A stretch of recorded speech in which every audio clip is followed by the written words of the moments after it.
Alright, so I'm going to be showing you how to start your beaded bracelet once you have completed your clasps. So you'll need to have both clasps completed in order to start this bracelet. You'll also need to have your planning sketch next to you for reference.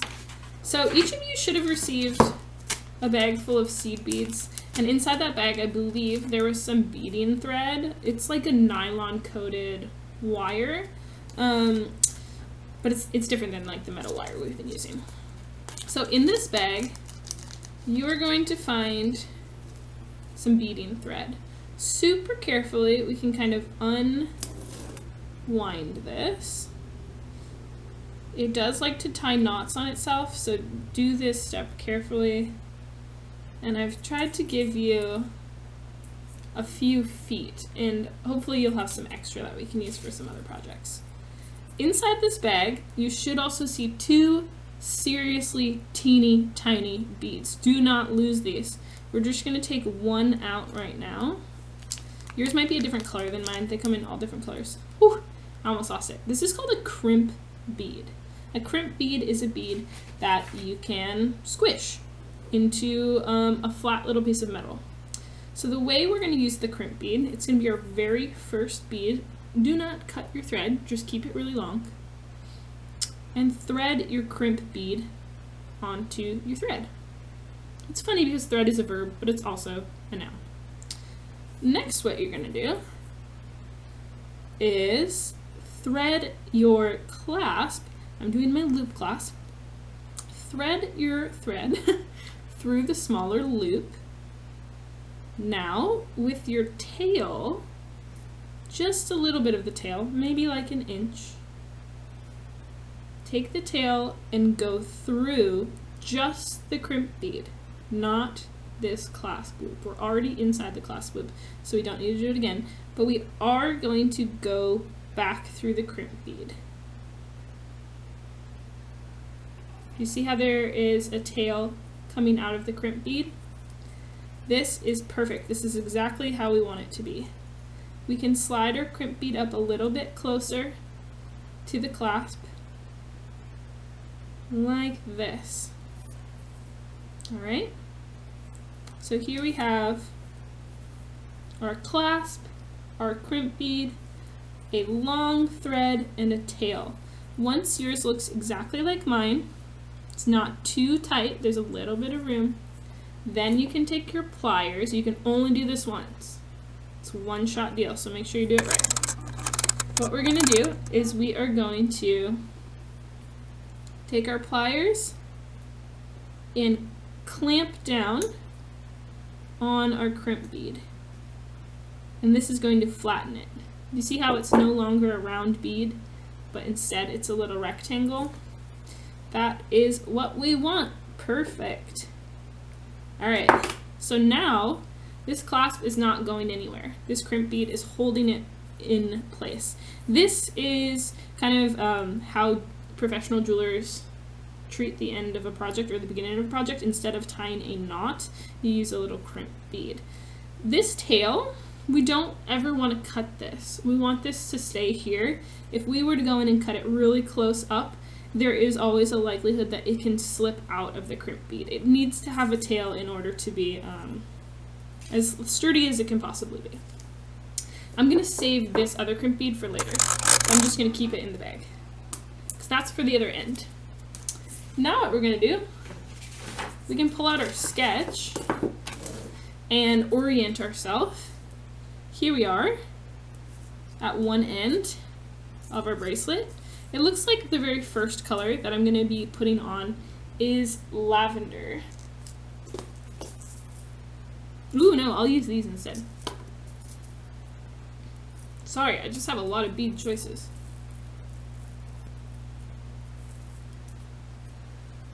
Alright, so what we are hoping to do is when we slide a bead on, we are hoping that we can fit, oh perfect, we want to fit the tail and the long thread through the hole of the bead because we want the tail to get covered up by beads.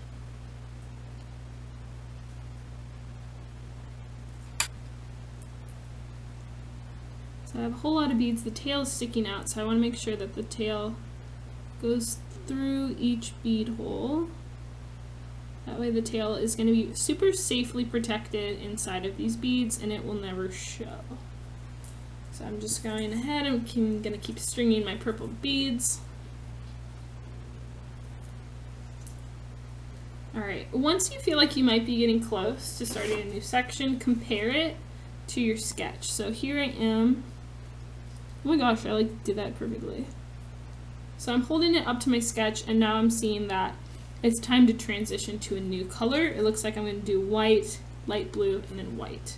So I can go ahead and try that out. Alright, this is a good time to test out my pattern because it kind of looks like the beads I'm using are a little bit smaller than how I drew them. So we'll see if we like the pattern sequence of a single white, a single blue, and a single white. I think it probably will be pretty cool. But the nice thing is you can always take them off if you don't like it. Oh no, I like it. That's good. I must know myself pretty well. See, we did a big section of purple, white, blue, white, and now it's time to do my lavender section. I'm just swapping my lavender for the purple. So I'm going to do these light purple ones now that there's no tail to worry about.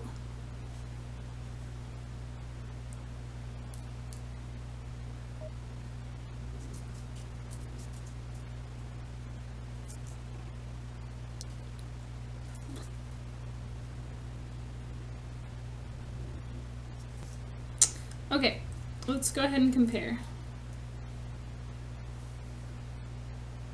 That's looking pretty good. So I have my dark purple, then I have my miniature focal point, my light purple or lavender. I kind of feel like I should maybe one more bead, maybe two, to reach that section. I'll add two more. 1, 2. And now I'm approaching the large focal point. This one I think I've drawn it as like 2, 4, 6, 7 beads, but I think I'm gonna make it actually a lot bigger than that.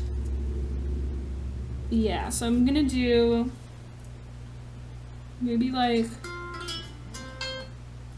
4 or 5 white beads in a row instead of 2. Let's see what 4 looks like. So be flexible with your sketch. You really want to base it off of how big each section is in terms of measurements, like not in terms of like how many individual beads you drew. So base it more off of like the size of each section. If you want each size to be like 1 inch wide, then make sure you use enough beads to create 1 inch.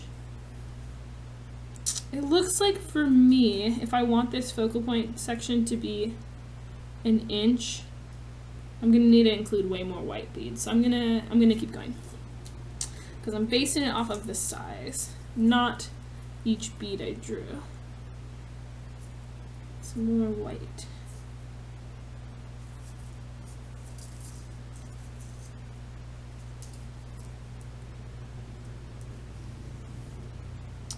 I think I need 1 more white bead to make this work.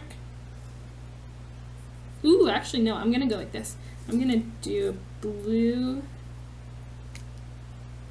and then a white, and then a blue.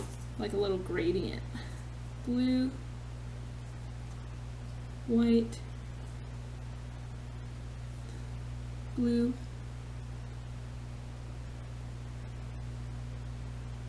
blue.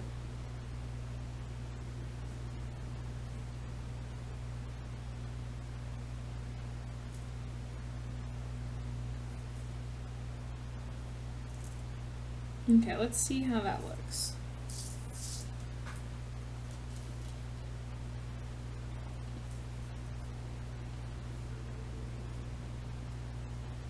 I think that looks pretty neat. And it's taking up about the same footprint. You know what I mean? So now, if I want to make it symmetrical, I can just count the number of beads because now I'm at like the halfway point of the bracelet. So I know that however many white beads are on this side, on the left, I'm going to need to repeat that. So I have 1, 2, 3, 4, 5, 6 on this side, so I need to put 6 over here. So yeah, from here you can just continue your pattern of whatever you started. If you need to add in a few extra beads, because say it's coming out a little small, you can.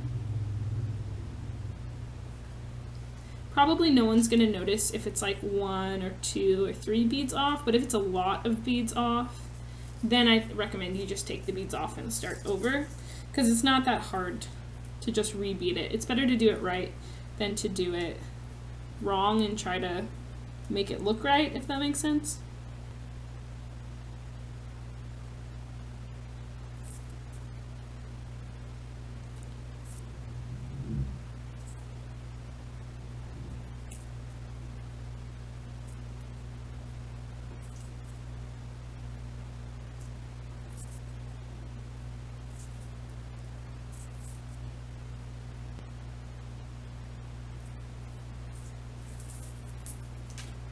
Alright, now that I'm nearing the end, I just like to hold it up to make sure that each side is pretty much symmetrical. You can also count.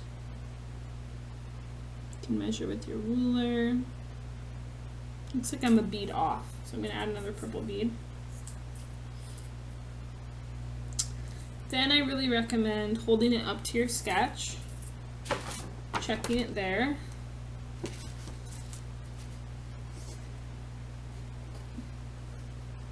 See, it looks like it's a little bit shorter, but that's also going to be where my clasp goes. Let me find my clasp. Okay. Looks like the clasp pretty much fills up that space. I think I am going to add 2 more purple beads just because I want to. I think it'll look nice. Let's see, I'll just do 2. No more than 2 though. Don't add like a whole bunch of extra, because then it'll become too noticeable. Then we triple check on our wrist to make sure it's going to fit us. Ooh, actually maybe those 2 will make it a little bit too big. I'm just going to have 1 extra bead. There it is. That's going to be our final bead, is the crimp bead. So we'll slide our crimp bead on and push it towards the other beads. Oh, got a little tangle. Oh, geez. Okay. Here it is, right here. Now, this is the side of the clasp you're connecting it to. This loop. This loop. This is the one. Not the tiny one. The big one. The big loop that has the wire wrapping. Okay? This is the loop. This one. Do not make a mistake here. We're going to take our thread and go through the large loop. Now this is kind of a hard part. Take your tail, go through the crimp bead, and if you can, at the same time, go through these beads, then that will be perfect. If you can only do 1 at a time, that's fine. So I'll give that example. Here I am pulling it through the crimp bead. You don't want to flatten it yet. Make sure that there's not a ton of exposed beading thread here. So pull it, you know, so there's just a little bit, just a small loop. So yeah, there's not a ton of thread. It's not a big honking loop, just kind of a mini loop. If you are able to pull the tail through the beads closest to the clasp, amazing. If you are not, you still need to do it, but you can do it as a second step. So what I'm going to do is I'm going to take my tail and I'm going to try to carefully thread it through some of these purple beads. This might be easier said than done.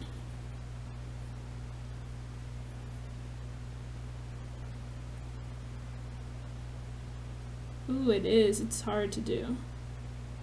Ooh, we're in. Okay, here we are. We're in 1 bead. I honestly find it's easiest to do when the loop is kind of loose, so if that's your vibe, give it a shot. We're just trying to have our tail be hidden is the idea. So however you can get it to be stuck inside those beads, great. It looks like some beads are not consistent in the size of the hole. It looks like it won't go through this one, so I'm gonna call it there. Now what I'm gonna do is I'm gonna make sure that this big gap goes away by pulling on this tail.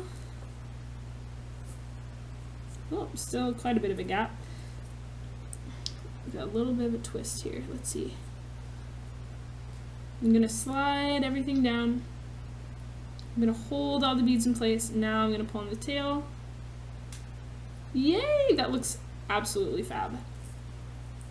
Now what we can do is we can flatten our crimp bead.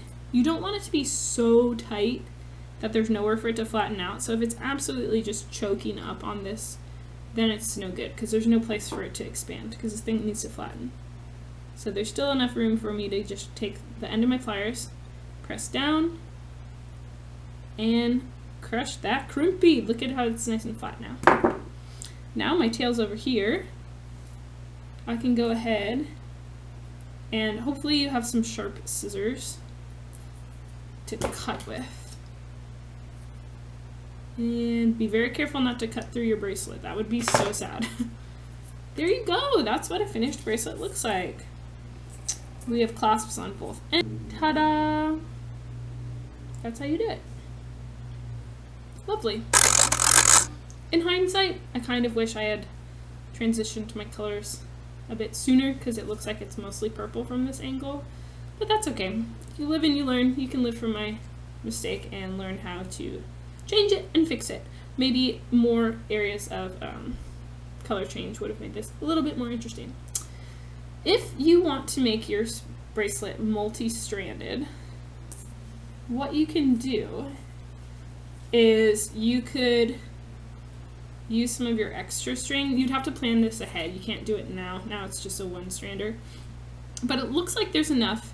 There's definitely enough for you to have a 2-strand bracelet. So the way you would do that is you would thread 2 strings through your clasps, and then you would have all the long strings and all the tails, so it'd be like 4 little pieces of thread total. All of those would go through a crimp bead together. Does that make sense? That way they would all be clamped tight together. Then you could have your bracelet split into 2 little sections. So I could make another bracelet here, and when I got to the end, it could go into the same crimp bead and the same clasp. That's how you do a multi-strand bracelet. You should have enough thread that you could cut your long piece in half. Maybe if you have a small wrist you could do 3, but I'm a little bit less confident. Measure, see, use your wrist circumference, do some math, and figure it out. I hope this was a helpful tutorial. I know that there's a little bit more planning for this project, but it is worth it in order to get a successful bracelet. So good luck. Let me know if you have any questions, and I'm always happy to help you.